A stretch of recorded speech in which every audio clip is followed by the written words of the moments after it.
Hey everyone, buckle up because we're about to take a deep dive into a key moment in history, the incredible journey of Title IX. Our National History Day project led us to discover the untold stories of women who defined stereotypes and reshaped the future. These stories changed the way we look at education and sports forever. Picture this, a time when women were told their only purpose was to sit still and look pretty. But oh, how things were about to change. Title IX was that change. Even though men in colleges did not want women to do sports because of their gender, they could not stop what was about to happen. Because of Title IX, the discrimination between men and women ended in both education and athletics. We chose this topic because we wanted to show that men and women can do the same thing if it is seen in a different light than when only men did it.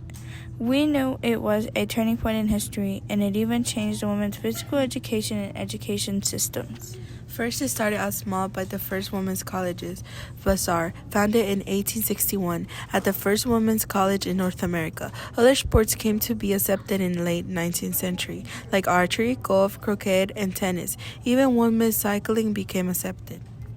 Somehow, ideas towards women changed by the 1890s. More and more women's colleges were established by the end of the century and offered a variety of sports like crew racing, baseball, track and field, and swimming.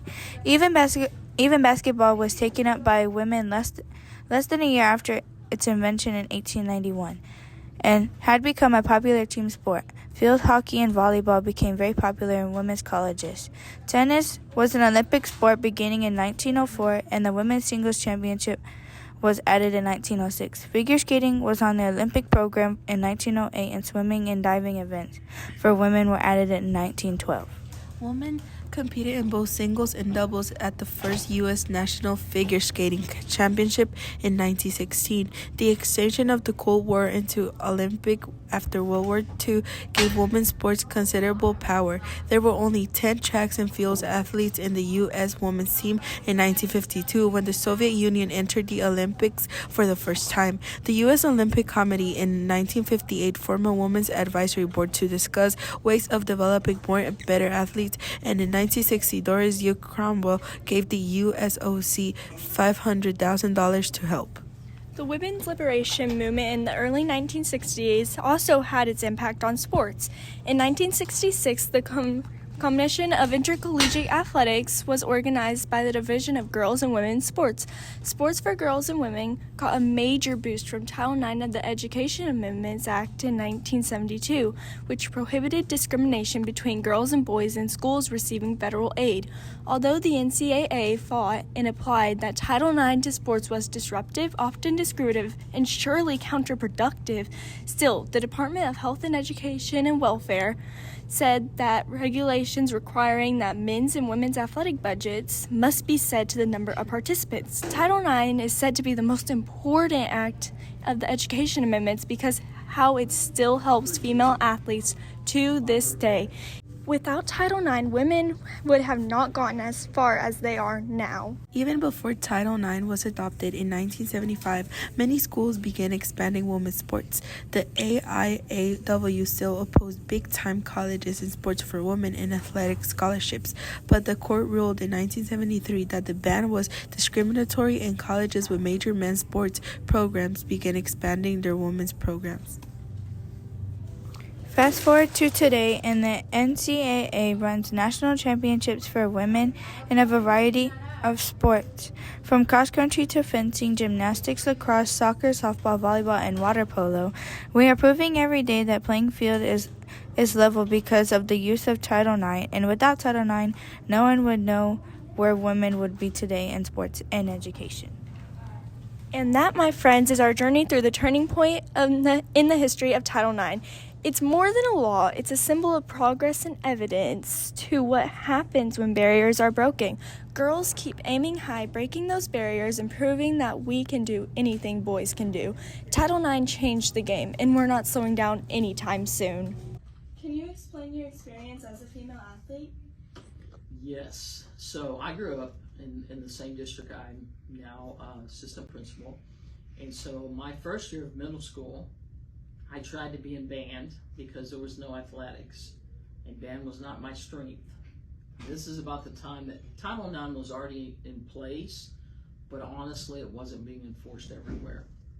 So my 8th grade year, they brought in girls basketball, and it's funny because they brought it in because it was a non-contact sport.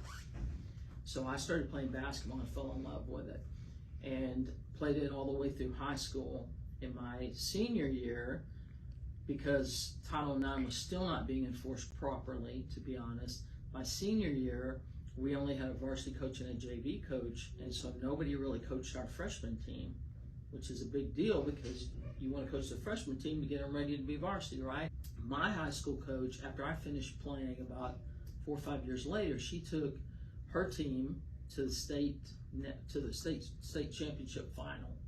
And when she went, she was still considered an assistant coach because they only thought there was one head coach, and that was the boys coach. So she wasn't getting paid as much as him. And girls at that time still were riding on the yellow bus, where like the boys might have a charter bus and stay at a nice hotel and maybe have steak for dinner. The girls were on the yellow bus, staying at like Motel 6, eating McDonald's. So there was still a lot of inequity for years. What was your experience as a female coach coaching female athletes? Well, that our budgets were often not very much, and that again, we didn't get the best transportation, things like that. I give you a really specific example. So I was at a small school, and when I got there, their uniforms, they looked like they'd been there for 20 years. They were dingy and nasty. They didn't have any warm-ups, they didn't have a bag, they didn't have anything. No workout clothes. And this is high school, varsity high school. So me and my kids started washing cars every weekend, raising money. I started being able to applied for a grant through a sporting goods store, got that. And so the next year, my kids had bags, warm-ups, new uniforms. We looked good going to games.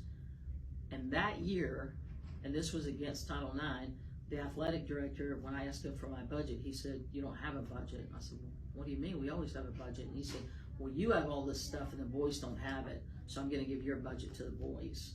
Have you noticed a change over the years and what are the changes that you noticed? Well, that I think it's more prominent, like I think it was 2021 or maybe 2020. Right now, if you were to go to the women's national championship series right now for basketball, you would go in and you would see accommodations and everything pretty much equal to the men. And the reason is I think it was 2021, one of the athletes had gone in and they had taken a picture and they were like, "This is our workout room." And it literally had one weight bench for a whole team and some weights sitting there. That was it, in this little side room. And she went over to the men's and they had this huge ballroom at a hotel, just weight racks after weight racks after weight racks. And she posted and said, "Where's the fairness?" And until this year, they wouldn't even market women's basketball as March Madness. And so because they've changed, for the first time, every single game that's been played in this series has been televised. And you have records broken this year. In fact, you'll enjoy this because I know you're a volleyball kid. So Nebraska played in front of 76,000 people at the football stadium. And then Iowa, who's right now in the Final Four, they played at a football stadium. They had 56,000 people. So obviously, people love women's sports and there's a need for it. But we still see that we're still trying to catch up. They're starting to pay the coaches better for Elite D1, but there's still inequity. Just like there's, and to be honest, it's not, Title IX is an example of inequity.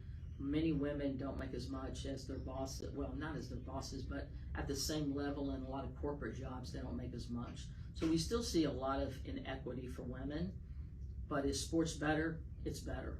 Do you feel you experience fairness as a female athlete compared to male athletes? I think I do because my sport is very female dominated.